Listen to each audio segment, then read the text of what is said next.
What is up, y'all? Welcome to 2024. Do you find yourself setting big, audacious, ambitious business goals at the top of every year? And then when you roll around to the end of the year, you look up and you have not accomplished not one of those goals that you had? Well, in today's video, I'm going to tell you some common business planning mistakes that a lot of entrepreneurs and small business owners make, and how you can avoid them so that you can hit those goals month after month and year after year. So like this video while the intro plays, and I will meet you on the other side.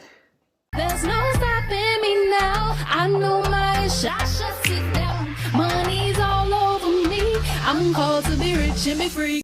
What is up, you guys? Welcome back to my channel. I am 𝗪𝗻𝗻𝗀. Thanks for stopping by my internet home. Welcome to 𝗪𝗁𝗀𝗀𝗀, where I help you to go from confused to the ethical cash generating boss that we both know you are meant to be. So in this video, I'm going to share with you some common business planning mistakes and how you can avoid them. So I don't want to waste any time. Let's jump right in with mistake number one. And this is going to be not setting clear business goals.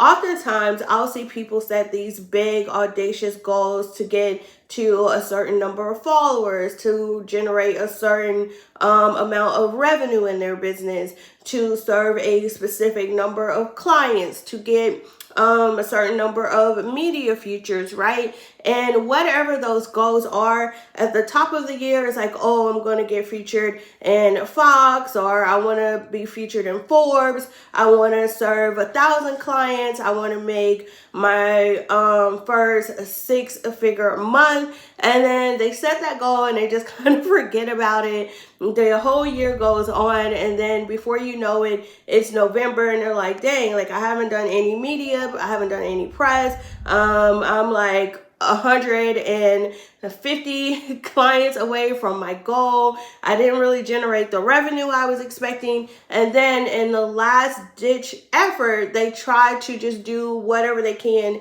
to kind of get as close to those goals as possible.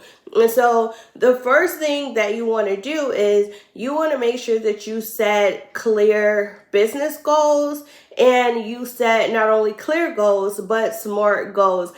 And as someone who came from the HR world, you know, everything has to be smart, right? So when you're setting your business goals, it needs to be the same way. You need to set smart goals that are specific, they're measurable, they're achievable, they are relevant and timely, and you need to have a time constraint for when you want to achieve those goals. Now, I'm not going to go too deep into how to actually set smart goals, because number one, I feel like everyone knows what a SMART goal is at this point.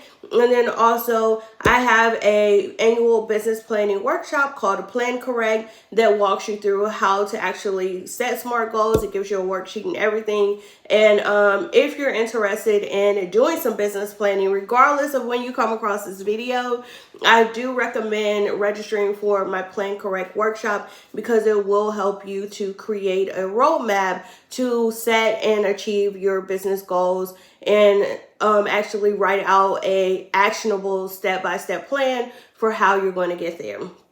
That's just a shameless plug, okay? All right, so the first common mistake is not setting clear business goals, and how you can avoid that is making sure that your goals are specific and that you're setting smart goals. So let's go ahead and get into the second common mistake that a lot of online service providers, entrepreneurs, and small business owners make. And this is ignoring market research, okay? So many people put so much emphasis on their marketing efforts and creating a marketing strategy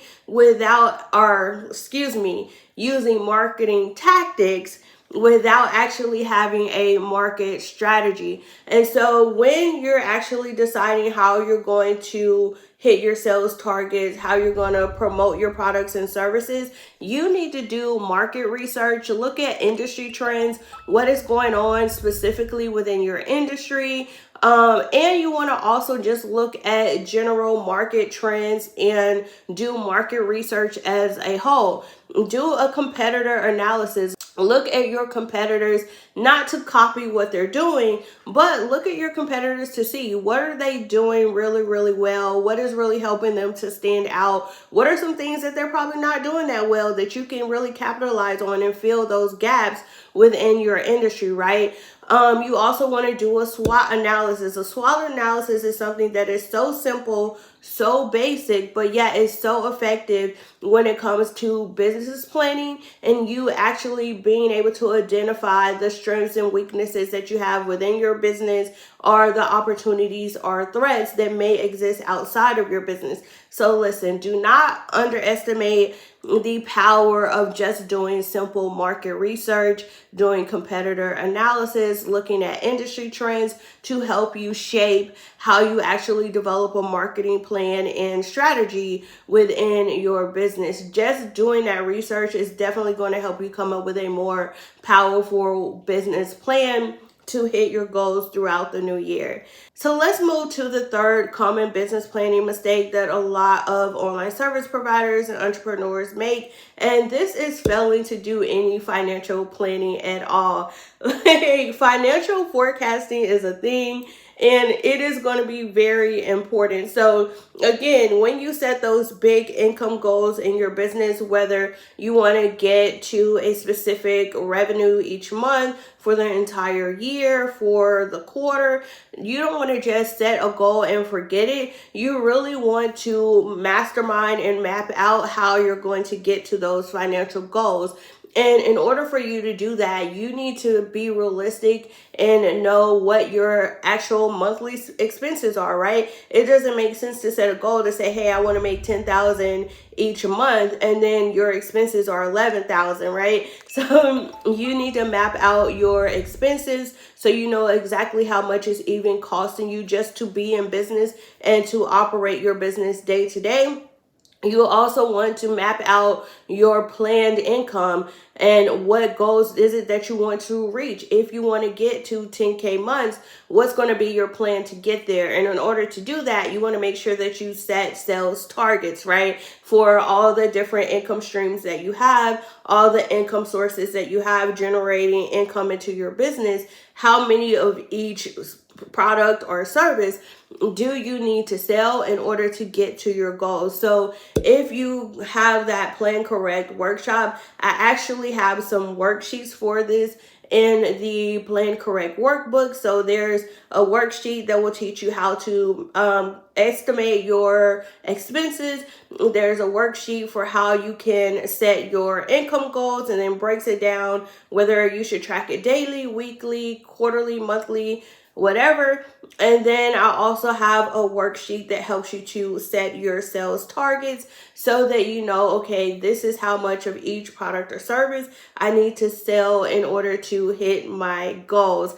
Now that we're talking about sales targets and knowing exactly what your roadmap is to get to your goals, then that takes us into the last common mistake that a lot of people make, and this is not having a contingency plan. So even though you set these big goals at the beginning of the year, you don't want to just set that goal and forget it. You want to make sure that you're regularly checking in. You're checking to see how you're doing. You're reviewing your plan. You're reviewing your progress so that you can have a contingency plan if you need it, and you can adjust your plan as needed throughout the year.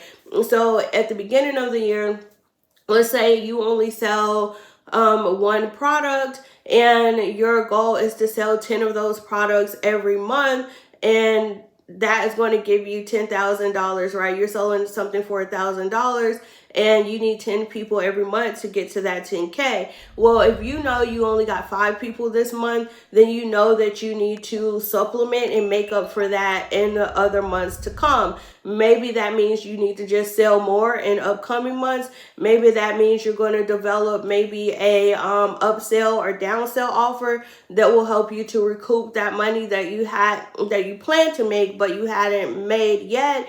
So you want to have some type of contingency plan in place so that as you progress throughout the year, you can make adjustments to your plan as needed to make sure that you stay on track, okay? Now, those are the 4 common business planning mistakes that I see all the time, and I gave you some tips on how you can actually avoid those, but I want to hear from you guys down in the comments below this video. Let me know, what are some common business planning mistakes that maybe you see people making, that you yourself have made in the past? What are some business planning things that you struggle with? Those can give me ideas for other videos to cover in the future. So make sure you let me know all the tea down in the comments below this video, okay? Other than that, I just want to say thank you so much for stopping by my internet home. Make sure you like and comment. If you are new here, make sure you smash that subscribe button and turn on those notifications so you can be the first one to get notified anytime I upload another video just like this. Okay, bye y'all.